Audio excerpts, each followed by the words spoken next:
Salut la compagnie, on se retrouve aujourd'hui pour parler de l'épisode 5 de Gen V, une série incroyable forcément puisque c'est le spin-off de l'incroyable, formidable The Boys, qui est pour moi la série de la décennie, clairement, enfin en tout cas la meilleure série que j'ai vue au moins sur ces 10 dernières années, et cet épisode 5 est à la hauteur de ce qu'on pouvait avoir jusqu'à présent avec les 4 premiers. Il y a juste un truc où je m'en veux à mort, mais pas à la série, mais en fait je me dis putain mais je suis tellement con, mais c'est la façon, on se demandait l'épisode précédent, comment ils avaient pu ou faire un blackout, puisqu'ils étaient en plein milieu, ils allaient se battre, ils étaient à deux doigts de se battre, c'était un peu la merde, parce qu'ils venaient de se découvrir aux yeux d'une personne qui travaille pour l'école, et forcément, même s'ils arrivaient à sauver notre cher ami Sam, ça n'empêche que derrière, ils allaient avoir de sérieuses emmerdes, et ça faisait bizarre en fait de les retrouver à l'école. Bon, ils se réveillaient, ils savaient pas trop ce qui s'était passé, ils ont perdu la mémoire visiblement des derniers jours qui se sont passés, et je m'étais dit que c'est le mec à qui ils avaient, je rappelle plus le nom, hein, le gars à qui elle a fait voler le pénis en éclats, et en fait, à y réfléchir, c'était évident que ça pouvait pas être lui. Parce que si c'était le cas, on l'aurait vu présent ici. Je veux dire, il est obligé d'être proche de la personne pour pouvoir la contrôler. Là, on est en plein milieu d'un truc et on se réveille le lendemain sans rien. La seule personne qui pouvait faire ça, c'était Kate en réalité. Et je m'en veux tellement de ne pas l'avoir réalisé tout de suite. Mais quand elle l'a dit, quand on a vu, à un moment donné, quand Marie, elle enlève sa truc-là et elle dit qu'elle en a sans doute une, et que tu la vois enlever son gant et dire je suis désolé, bon, c'est là qu'on comprend tous, hein. Mais je me suis trouvé nul. Je me suis trouvé nul de ne pas avoir compris directement que c'était elle qui était responsable de tout ça. La seule question que je me pose en réalité, c'est depuis quand elle est au courant? Alors j'imagine, je crois qu'il est dit à un moment donné qu'elle a aussi effacé la mémoire à notre cher ami qui est mort là, son ex-petit copain. Donc il est possible qu'elle a fait ça pour... Je crois qu'elle le dit même à un moment donné, qu'à plusieurs reprises elle a fait ça pour l'aider à passer, à passer l'étape supérieure, à essayer de s'affranchir de ça pour jouer son rôle de héros, etc. Et je pense qu'elle n'est pas vraiment méchante. C'est-à-dire que là, on a fini l'épisode avec eux qui lui tournent le dos, clairement, mais je pense que à la fin, elle va avoir une sorte de mea culpa et qu'elle va retourner dans le camp des gentils. Je la vois pas devenir la méchante aigrie au service de l'université et tout ça. D'ailleurs, je me demande quel lien elle partage avec la directrice. Est-ce qu'on a déjà vu sa famille à elle? Parce qu'on a vu la famille de tous les personnages, je crois, sauf de elle, si je dis pas de bêtises. Est-ce que ça pourrait pas être sa mère? Ou, je sais pas moi, sa tutrice, parce qu'en général, on sait qu'il y a beaucoup de héros, enfin, il y a beaucoup de gamins qui ont eu des soucis comme Marie, dans laquelle ils ont buté leurs parents, donc peut-être qu'elle, elle était la tutrice ou autre, on verra.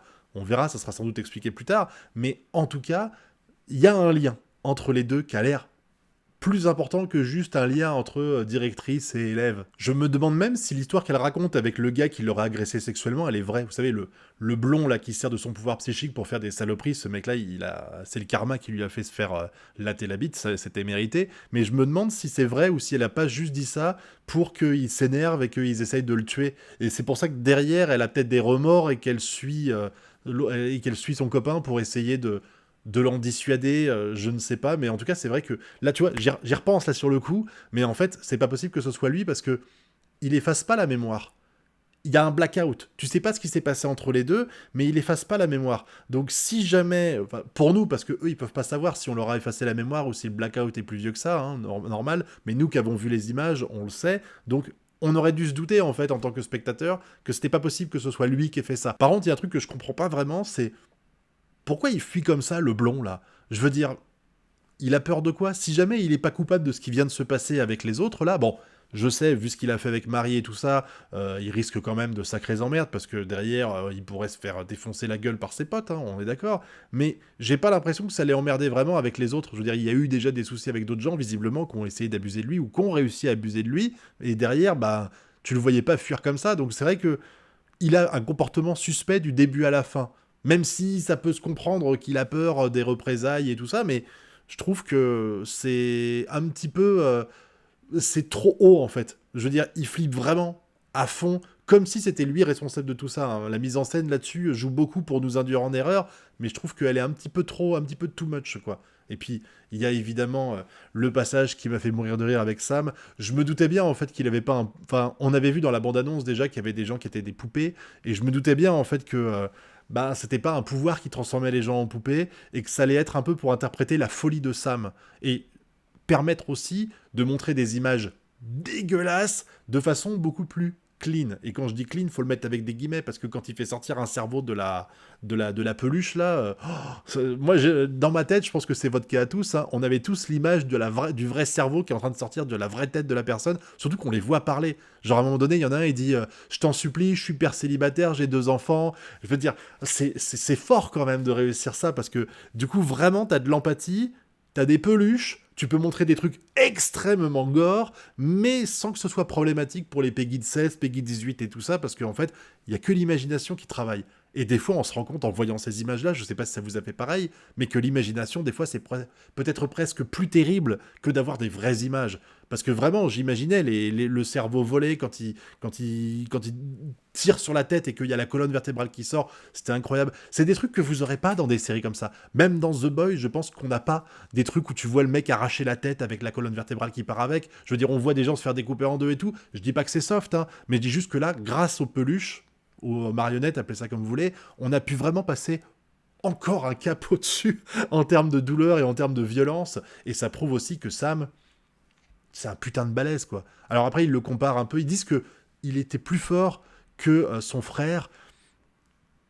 J'ai du mal à le croire quand même, mais bon, s'il le dit, c'est qu'il est ultra violent. Et quand tu dis que son frère, Golden Boy, il considère que c'était presque le successeur d'Homelander, j'exagère, hein, tu te dis, mais Sam, il est juste Uber, on peut pas l'arrêter, ce mec, il est trop fort, quoi. Bon, après, j'ai été un peu surpris de voir qu'il a vite lâché. Il a dû comprendre en plus sur le coup, bah il l'a dit d'ailleurs. Quand il voit Cricket, là, j'ai oublié son nom, désolé, quand il voit Cricket, il lui dit que c'est la blonde qui est responsable de tout ça, mais quand il les croise à un moment donné, il pourrait leur dire.